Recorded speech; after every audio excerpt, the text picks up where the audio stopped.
I believe I have found what is, to me, one of the best TV shows of all time. For all mankind, we have to talk about this.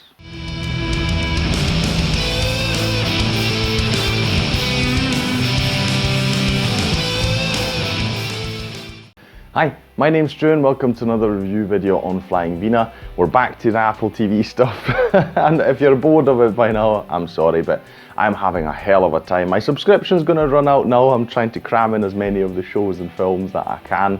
And then as I've said in a few videos before, I'm definitely going to make this an annual thing where once a year I renew the subscription to check out new shows, new films, or just get the newest season of shows that I really enjoy, like For All Mankind as an example. Nice transition there. No, but honestly, I am still, and I really continue to be deeply impressed by the quality of Apple TV as a whole. I've had a few sort of okay shows by now. They'll definitely, I'll get to them in a roundup video or something. But this show was so good, I just had to single it out, just like I did Bad Sisters or Ted Lasso. I'll leave a link to one of the previous Apple TV videos, maybe the roundup video, the last one I did, where I talked about Drops of God, See, and Severance, because I thought they might be shows that are, well, no, I don't really think they could be overlooked, but particularly Drops of God I think could be. But yeah, 3 quick examples for really good shows. Anyway, let's stick to this one. I just clicked on, I was like, okay, it looks interesting, it's For All Mankind, it's like quite an impressive title. I thought I'll click on this. I'm a sci-fi guy, I really enjoy sci-fi. I thought this will be for me. Unbeknown to me, this would be one of the best shows I had ever seen. I couldn't stop watching. It was so addictive. I had to see going on. I dreaded to look actually how many seasons. When I watched the first one, I was like, oh, I hope this is not just the first one. I hope they've had chance, to continue the story. And then so happy to see second season. Like, okay, but surely this is very recent. Is there a third one? And luckily, yes, there was even a third series. Can't wait for the 4th one to come out. So that alone will be a reason for me to resubscribe to Apple TV just when that comes out. I have to watch it. Unbelievable. So what is it about? What am I raving about? It is actually an sort of alternate history take on the space race. So we are on Earth, but like I say, it's slightly different. The space race ended, you could say, it ended differently.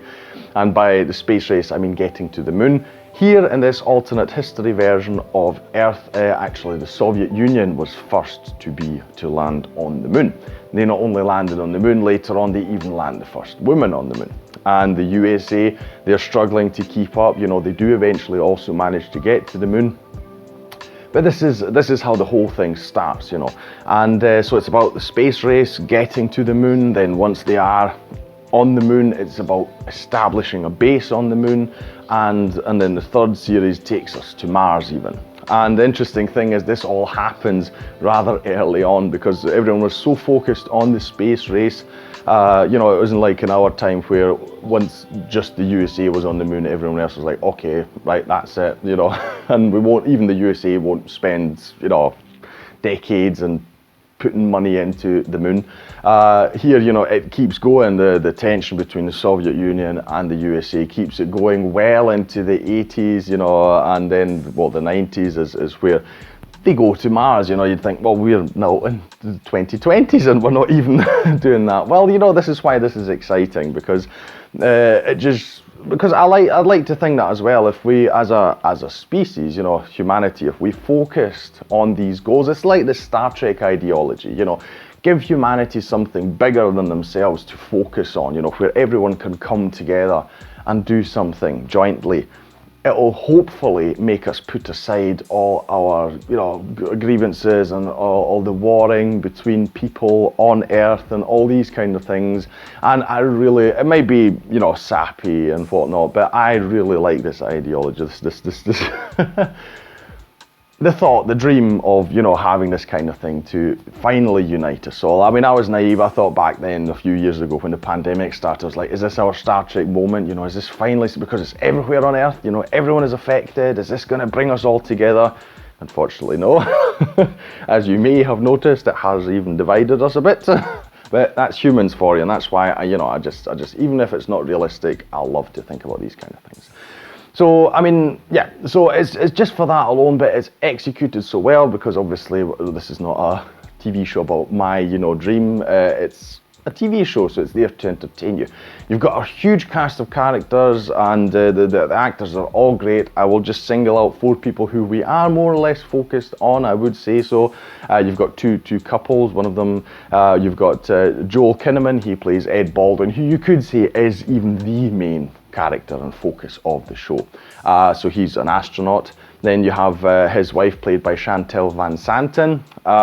She is not an astronaut. She stays on Earth, but we get to see a lot of her side of the story. What is it like for people who are left behind, while their loved ones are out in space for, half a year or longer or what have you. And we see, how she deals with the situation. They also have a son, how does that work? But yeah, through her we also get to see a lot of what happens at NASA because she's there to talk to him and all these kind of things. And you've got one other couple. You've got Michael Dorman. He plays Gordo Stevens, and his wife is played by Sarah Jones. Her name in the show is Tracy Stevens.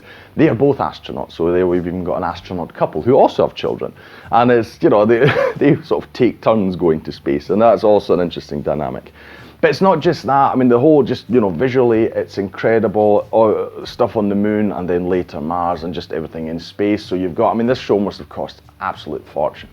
And, the base at NASA and all these kind of things. Visually, it's amazing, but it's just written so well. These characters, whether they're out in space and having some kind of existential crisis, or thinking about all this stuff that's going on, the greater good, etc. We've also got the people on Earth, and their story is interesting as well, which is great because sometimes these shows, they could focus on one group of people and neglect and forget another. Not the case here. You actually care about the people that are left on Earth, whether they're astronauts or not. And yeah, you've got a lot of tragedy there. And that's another thing, while we've got, I just mentioned 4, but we've got a huge cast of characters who, we follow throughout the seasons. You care about a lot of them. Not all of them are safe. Space is a dangerous place, things happen. So yeah, we've got a lot of tragedy there as well. So there's always, always a bit on the edge of your seat, is this gonna go completely wrong here or not? So there's a lot of tension there too. It's written wonderfully. You care about the characters, the dialogue, everything that happens. Then you've got the visuals as well. Really good. The music works great as well. I was a bit confused because at the very, very start of it, the sort of theme tune, it reminded me a lot of Hans Zimmer's theme for Man of Steel for Superman. It has got some bits there, but of course, music, bits and pieces will always sound something like something you may have heard before, but no, it really helps. It really elevates the whole thing. It feels like, this could be, feels like a prequel to Star Trek actually, as in this is how it started. Star Trek continues the story and, brings mankind and other species in the universe together. Perfectly executed. I really love this show. It makes you dream big, and it's just, it just shows us what we could be if we would all just try and work together. Really, really high recommendation for me. It's the best thing I have seen on Apple TV. One of the best shows I have ever seen on TV. Very high recommendation. That will be all from me today. If you enjoyed this video, please like, share and subscribe. It is the best way to support this channel. Leave a comment down below about anything you want to say about For All Mankind or any other Apple TV shows. If you watched it, did you like it just as much as I did? By the way, if you haven't seen last week's video, I forgot to mention at the start, this setup is rather new. It's not even finished. I'm working out how I'm going to do it, so this is definitely going to change in some way, shape or form. If you didn't like this, don't worry, I don't like it either. It's just a sort of interim thing we have until I can actually decide what I'm going to do with this corner of the room. Anyway, stay updated for that. I'll thank you for watching this video and I'll see you in the next one on Flying Wiener. Take care, bye.